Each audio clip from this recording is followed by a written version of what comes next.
नवाबगंज आम आदमी पार्टी रोहिलखंड प्रांत की उपाध्यक्ष और पैनी नज़र सामाजिक संस्था की प्रदेश अध्यक्ष एडवोकेट सुनीता गंगवार की अध्यक्षता में नवाबगंज नगर पालिका में पार्टी के संभावित प्रत्याशी फारूक मंसूरी द्वारा आयोजित एक जनसभा में सुनीता गंगवार ने कहा कि इस बार नवाबगंज पालिका का चुनाव गुंडागर्दी और दबंगई से नहीं, जनता के दिल में राज करके जीता जाएगा। जनसभा में नगर वासियों का उमड़ा जनसैलाब देखकर पूरे नगर में खलबली मच गई।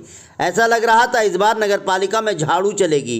सुनीता गंगवार ने कहा कि जनता बरसों से चल रही चेयरमैन की परंपरा, एक आधिपत्य की राजनीति, हिंदू मुस्लिम में बैठकर जनता को गुमराह करके दबंगई से जो जीतती जा रही थी, इस बार जनता उस पर विराम लगाने के लिए मानसिक रूप से तैयार हो रही है।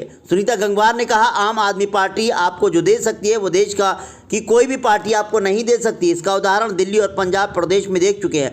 पार्टी में मुख्य अतिथि के तौर पर रोहिलखंड प्रांत के अध्यक्ष मोहम्मद हैदर ने नवाबगंज नगर पालिका के लोगों को बताया कि आम आदमी पार्टी में ही आपका भविष्य और नगर की सफाई झाड़ू से होती और किसी चीज़ से नहीं होती, तो इसलिए इस बार आपको झाड़ू चलानी है। प्रांत के शाखा प्रमुख इंजीनियर जनक प्रसाद जी ने बताया कि हम सुबह से शाम तक टैक्स देते रहे हैं, हर चीज़ पर टैक्स देते हैं। इसके पश्चात एक सरकार की जिम्मेदारी होती है कि उसे बदले में वो हमें शिक्षा, स्वास्थ्य, रोजगार और विकास ये चीज़ें हमें मुहैया कराए, लेकिन ये सरकार जनता के टैक्स पर राज कर रही है। गुलेस खान के साथ सैयद अयान अली की रिपोर्ट। ये होगी कि जिस तरह से मैंने पूर्व में सभासदी में जो काम कराए हैं वो मेरे काम बोल रहे हैं, किसी छुपे हुए नहीं है। जहाँ आप खड़े हुए हो, ये चांदनी चौक एरिया बना हुआ है, ये मेरी देन है। पूरी नई बस्ती में जो आपको दिख रही है सौंदर्यीकरण दिख रहा है, ये मेरी देन है। और अगर मैं चेयरमैन, आप जनता मुझे बनाती है तो इस तरह की मिसालें हर चौराहे पर आपको दिखाई देंगी।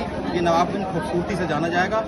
बस इसी बात। जिस तरह से यहाँ पे डेंगू के हालात हैं, क्या यहाँ पे जो भी चुनाव लड़ रहे हैं, क्या दवा का छिड़काव नहीं कराना चाहिए था? डेंगू का छिड़काव लोग अपने जो है स्वार्थ के लिए, जिस तरह से कि बोर्ड के समय आ रहे हैं कि साहब मशीनें ले लेकर अपना छिड़काव करा रहे हैं, तो ये इससे पहले कहाँ सो रहे थे।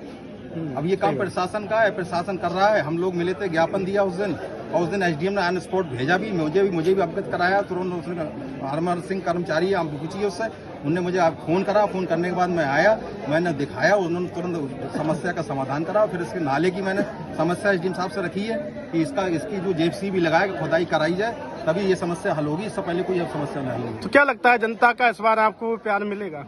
मैं तो जनता के पास डोर टू डोर जा चुका हूँ, क्योंकि मैं इस बार मैंने पैटर्न चेंज करा है।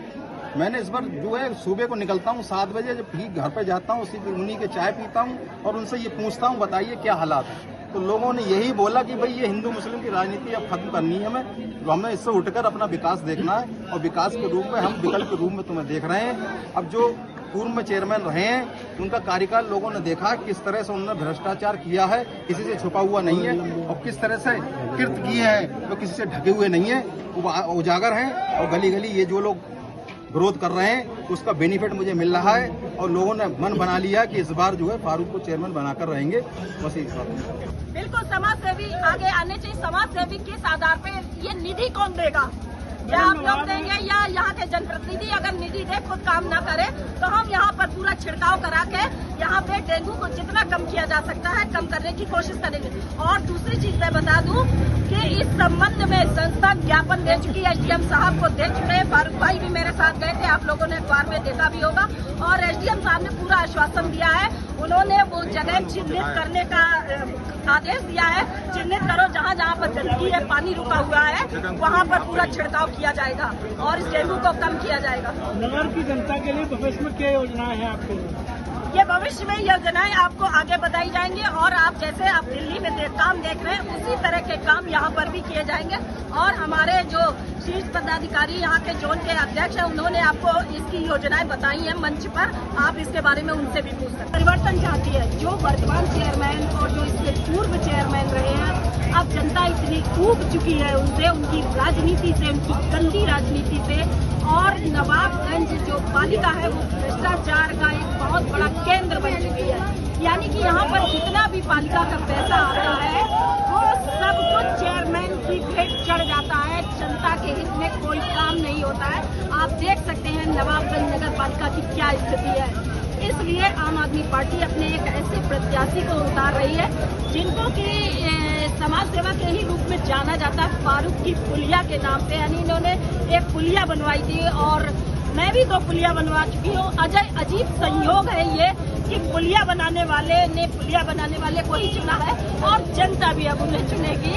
और ऐसे ही लोगों को आम आदमी पार्टी में आना भी चाहिए और आम आदमी पार्टी ऐसे ही प्रत्याशियों की तलाश करती है जो सेवा करना चाहते हैं, जो जनता पर राज नहीं करना चाहते हैं, मालिक बन के नहीं बैठना चाहते हैं। क्योंकि आम आदमी पार्टी किसी को मालिकाना हक नहीं दे सकती है। मालिक अगर कोई है तो वो सिर्फ जनता है मालिक।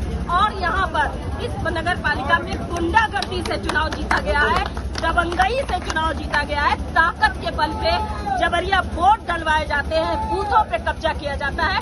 लेकिन इस बार ये सब नहीं होने दिया जाएगा। इस बार दबंगई नहीं चलेगी। अब फारूक भाई अकेले नहीं है, उनके साथ पूरी नवाबगंज की जनता उनके साथ है और इस दबंगई का हम जवाब देंगे। मैडम, एक तरफ आपकी पार्टी से फारूक मंसूरी जी हैं और दूसरी तरफ आपकी संस्था से प्रोफेसर राशिद जी हैं, तो ऐसे में क्या करेंगे? देखिए, संस्था चुनाव नहीं लड़ती है, संस्था कोई राजनीतिक नहीं होती है। संस्था से कोई भी जुड़ सकता है, वो भले कोई दूसरी पार्टी में आस्था रखता हो, वो जुड़ सकता है। लेकिन राजनीतिक पार्टी जो चुनाव लड़ने की है वो आम आदमी पार्टी है और मैं आम आदमी पार्टी से जुड़ी हुई हूँ, तो आम आदमी पार्टी से वही प्रत्याशी बनेगा जो आम आदमी पार्टी में आस्था रखता है। मैडम, इस समय नवाबगंज क्षेत्र में, नगर में और देहात में डेंगू के हालात जो है काफी भयानक हैं। ऐसे में आपके जो संभावित प्रत्याशी हैं, इन्होंने जो है अपने नगर के लिए क्या सेवाएं दी हैं? देखिए, वो क्या सेवा दे सकते हैं, ये एक शासन और प्रशासन का काम है। क्या वो चेयरमैन है इस समय जो वो यहाँ पर सारे काम करते हैं? नहीं, अभी तो आप समाज सेवी बोल रही थी ना। समाज सेवी है, समाज के लिए करने की भावना रखते हैं और वो कर सकते हैं अपनी क्षमता के अनुसार। आप चेयरमैन किसी को बनाते हैं और सेवा किसी और से लेते हैं, ये परंपरा बंद कीजिए। और ये सवाल बेहतर होता कि आप यहाँ की नगर पालिका चेयरमैन से पूछते, यहाँ के विधायक जी से पूछते, यहाँ के ब्लॉक प्रमुख से पूछते, इन जनप्रतिनिधियों से क्यों सवाल